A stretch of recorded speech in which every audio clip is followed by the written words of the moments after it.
tan iyo intii ka dambeysay markii dagaalada qaraadhi ay ka qarxeen dalka dhaca waqooyiga Afrika ee Liibiya oo lagala soo horjeeday hogaamiyihii hore ee dalka Liibiya Allah u naxariistay Colonel Muammar al-Gaddafi ayaa kumaan kun oo qaxoontihi waxa ay ka barakaceen dalkaasi waxaana ay gaareen dalka la jaarka ee Tunisia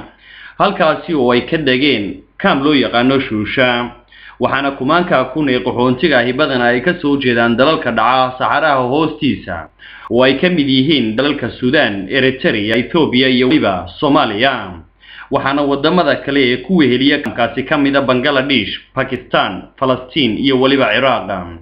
waxaana dadkaasi ay degan yihiin keendooyin ka dhisan dhulka Saharaha oo mararka qaarna heerkulkiisu uu gaadho 40 centigrade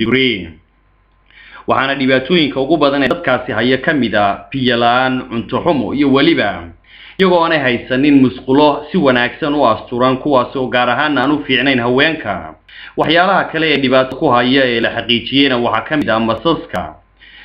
dibqalooca kaneecada iyo waliba jiirar iyagu si baan dadkaasi u dhibaateeya waxaana halkaasi dadkaasi qaxootiga ah ee ku sugan wali qaarkood aan helin deegaamayn toos ah waxaana mararka qaar kamid ah ay isku dayaan inay ka soo baxsadaan kaamkaasi ay ku jiraan iyagoo soo raaca doomo tayadoodu aanay aad u fiicnayn kuwaas oo mararka qaarna ku qalma badweynta u dhaxaysa dalalkaasi Tunisia iyo Liibiya ay la wadaagaan qaaradan Yurub hadii ay ahaan lahayd Malta iyo waliba dalka Talyaaniga